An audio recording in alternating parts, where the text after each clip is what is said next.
do you start? Who do you sit? Any sleepers? Here's Cecil Lammy with this week's 5 fantasy tips. 5 fantasy tips presented by Hooters. Cecil, let's do it. Number 1, sleeper of the week. Who does it go to? Yeah, sleeper of the week. Now this has been a couple of different people. Because here's the thing, I was like going over, and of course we put together everything beforehand, and then the injury report comes out. But thankfully, because I believe, did you text me, Rachel, and you're like, which team is that on? Yep. And I was like, it's on Tennessee. I said, look to Tennessee, because it was going to be Kyle Phillips. Guess what Kyle Phillips is doing? He's battling a shoulder injury. So that comes out like Wednesday afternoon or Thursday. I'm sorry, the days are running together for me. So it's like, okay, well, if he's got a shoulder, is he going to play? If he does, he might be their best receiving option. I know they have Traylon Burks, who's the first round pick that everybody loves and said he was Deebo Samuel, even though he was never that at Arkansas.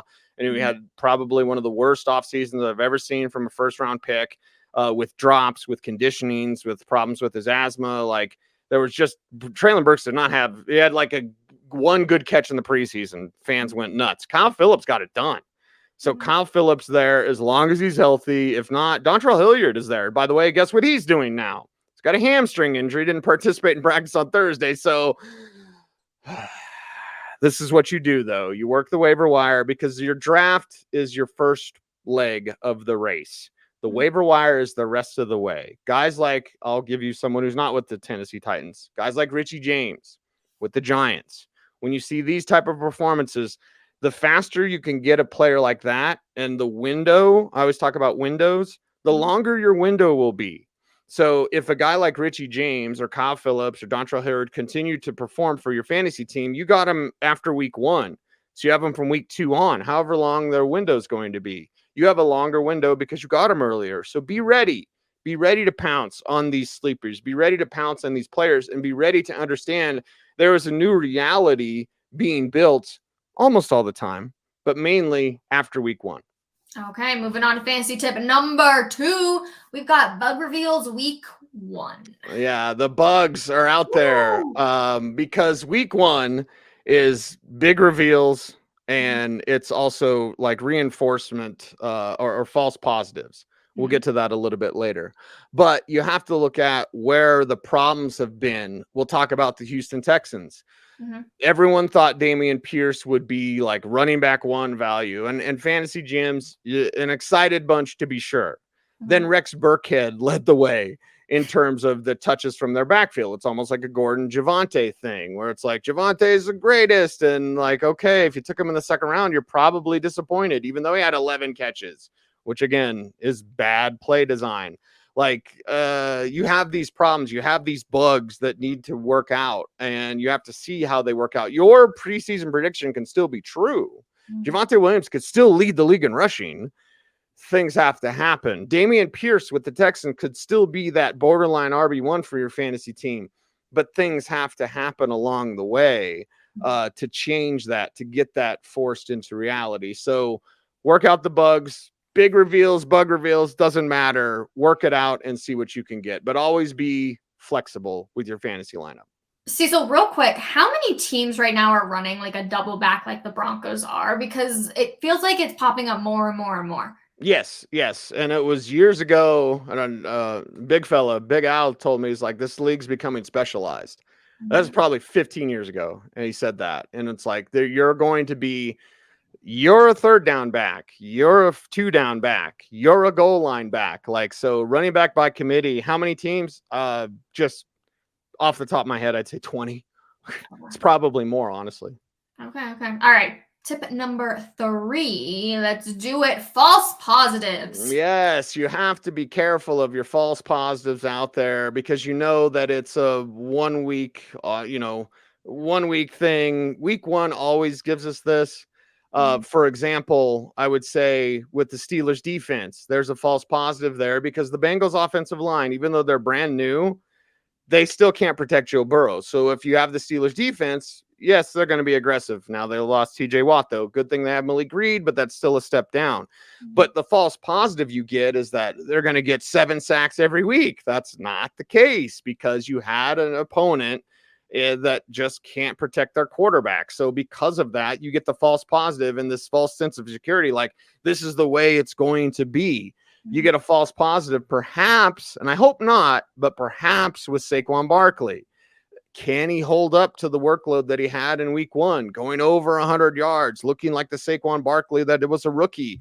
But this is a fluid situation, so you have to capture the window. Make sure it's not a false positive, and make sure you're aware of that, because if you're now trying to make a move after 1 week, and yes, I do know people that are trying to like make trades after 1 week because they're 0-1 or whatever.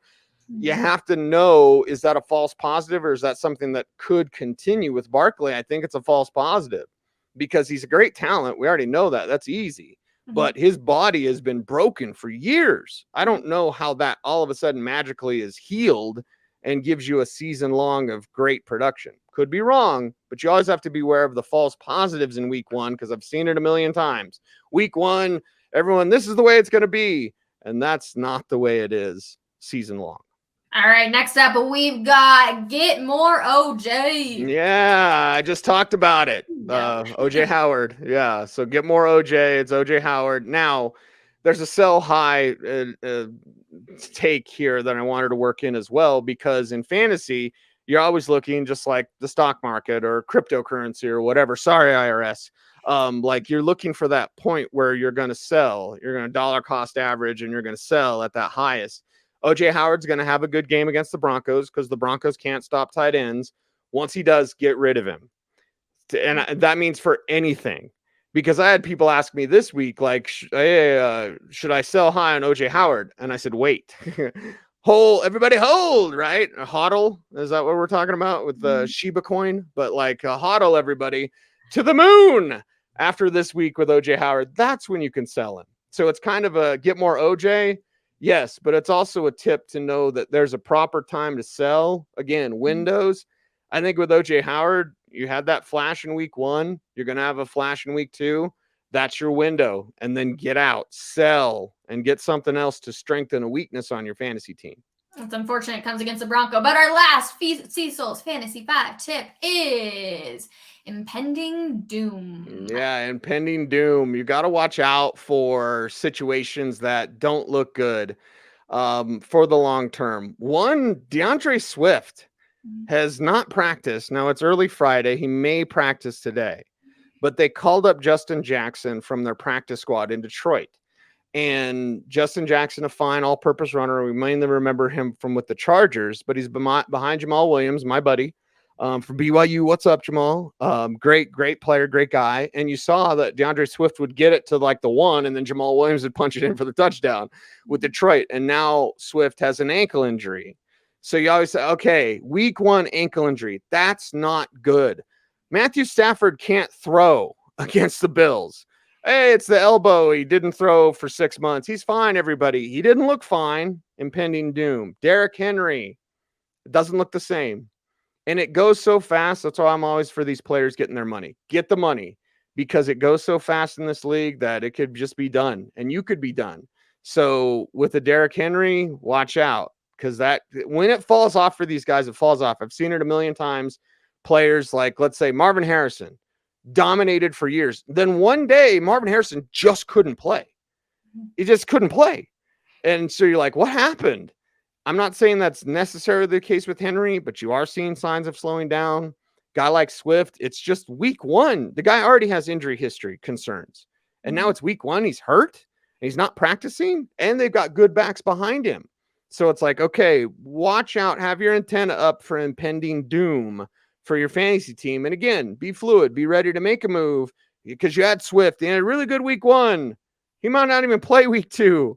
So you have to be ready for this and be prepared with your bench.